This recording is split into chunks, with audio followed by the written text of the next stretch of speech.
male friends can be more intimate than they used to. Nope. And the lines of sexuality are more fluid than ever. Nope. And people aren't so quick to judge or label. Please stop. I know. I went from uploads multiple times a day to multiple times a year. But hey, guess what? We here. And speaking of what's here, no food stamp November. Boys, this is it. This is what we've been waiting for. This is the winter of which Kevin Samuels Discontent. The internet has been going buck wild over the federal government being shut down, and this whole no food stamps for November thing, where apparently a lot of people are getting these notifications. I don't get these notifications because I'm not on food stamps. I am not on any government assistance. I reject, and I was raised by my father to actively reject government assistance. And so sitting here watching these folks trip is amazing to me. My heart is just oh so happy. But we have this young lady right here. And guys, I gotta tell you, this is as good as it gets, okay? Like, remember the older videos that I used to do back in the day where, yeah, I'm gonna talk like for the first 2 minutes, because as soon as I press play, she gonna wreck like all this, because she cute, you know. She ain't like perfect at all, and she's like definitely dressed down, but you know, if she throw it on, she could definitely put it on. She on the heavier side, so she's quickly going to that point of no return. But right now, yeah, she kind of alright. So, ma'am, as you can read, yes, our entire family gets EBT. Living off EBT is a family tradition. My grandparents taught my mom how to finesse the system, and she just passed down the knowledge. We were not raised the same. Let's go. So my sister made a video about how my whole entire family gets EBT.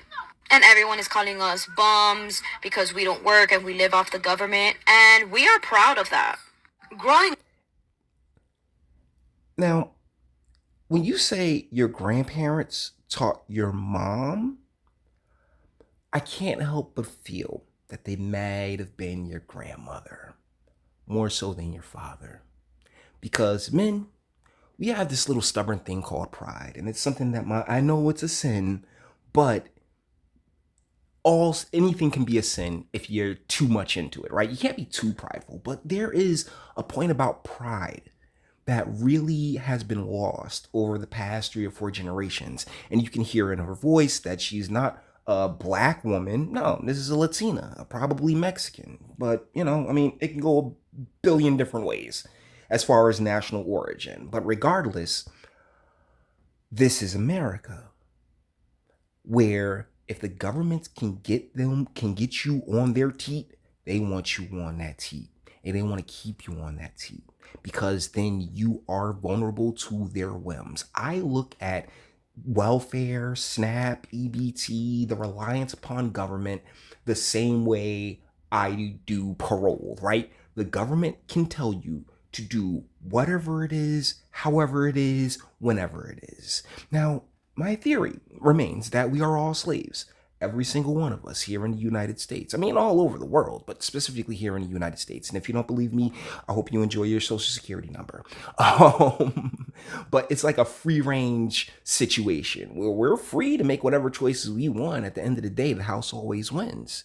And, well, once you sit there and you're proud of this tradition that you have, and you're proud of, yes, being a bum, being reliant on handouts from the government at the expense of taxpayers who actually kick into the system.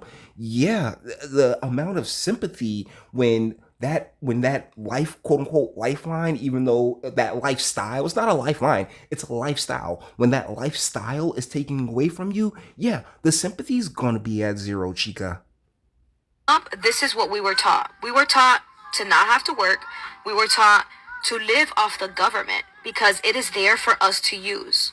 And No, it's not there for you to use. It's there to make sure that the roads are fine. It's there, like, the true purpose of the government has been so, like, because none of us are new here, right? Well, I mean, like, as far as men, women, society, it's not a new society. Everything was set in stone long before any of us got here. And you can be taught a billion different ways how government is supposed to function, right? Some people believe, yes, the government is supposed to have is supposed to supply a social safety net, whereas many folks, such as myself, believe, yeah, build the roads. Yes, we do need law enforcement. We do need, certain protections, but due to the over reliance on government and the culture that has pushed that over reliance on government, our families have gone away because many of the functions in which you seek government for are to be found in fathers, are to be found in the men of the family, right? Because our government doesn't get so large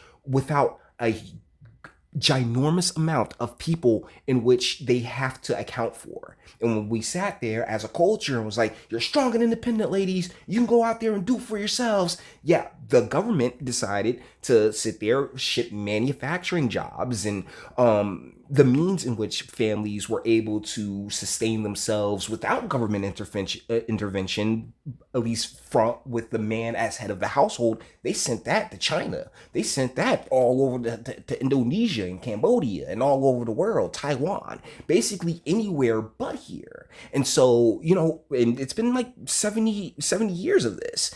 And now, you have these folks who were raised to believe that the government is supposed to take care of them. And it's incredibly fascinating, but at the same time, frustrating because, sweetheart, that's not, honestly, it's anti-God. It's not what God would have of you. It's not, it doesn't align with God's order. But because the world has been the way it's been for oh so long, and we've kept making these concessions to create spaces for women and the more vulnerable, and we gotta take care of everybody. Oh my goodness! As soon as we start putting women into elected positions, yeah, we just gotta spend the money. We gotta tax more. And thusly now everything's more expensive. And all that safety net that you have been raised to believe in is gone. What I could remember, it all started back with my grandparents. My grandparents used to get the paper, like the paper coupons to go and pay for, food and stuff like that. And that's when I was like, this is free money. Like, what? So living off... It's never free. It wasn't free because taxpayers was paying it then. And as the taxes go up, the price of everything goes up. And as the price of everything goes up, the cost of living goes up. This is a vicious cycle that we've all been thrust into for the most part. And you, my dear, have become a witting participant in it because had we not made the advances that we made, sweetheart, you would have a husband. Your husband would be taking care of things. And yeah, like okay, so she keeps saying grandparents, even though I just think it's grandma. But either ways, your grandparents, yeah, I'm pretty sure your grandfather wasn't too keen on it, but hey, this is a way for us to save a little money on food. That's more than likely where he was. He more than likely knew that this wasn't something that was sustainable. This wasn't something that was supposed to become the lifestyle that it's become. EBT is literally a tradition in our family. Once my grandparents passed away, my mom started, applying, and she got approved for all 6 of us kids.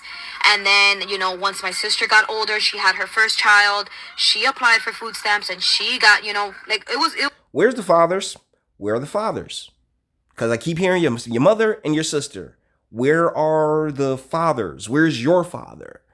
I mean, once again, this is the world that's been created for us. The world that we are just kind of trapped in a lot of ways, just by our mere existence, because the culture, the government, and everybody in between have basically been raised to believe that fathers and masculinity and testosterone are completely unnecessary things, and we can just live off of our feelings, and we can go get by with love, and that's just not how it works.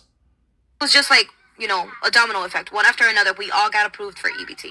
And guess what? It's not going to stop there. Why? Because I have taught my children, and I'm going to be teaching my grandchildren, that they should do the same thing. They don't have to work. They could just have children, put themselves on EBT, get child support, all of that. And it shouldn't be there for you. This is why this feels so good. You are why, and I'm purposefully not using a black woman on this. You are why this feels so good to watch all of you sit here and complain and really just show out, because it's mainly women. It's mainly women doing it, and just show out your indignation about how you're not. I'm going to teach my grandkids to basically be slaves, and that's deeper slaves than a slave such as myself. I'm a slave. I'm a slave to the system as well. We're all slaves to the system. But those of you who smile about it, those of you who are proud of it, you're the worst of us. But guys, you may disagree. That's what my comment section's for. Until the next one.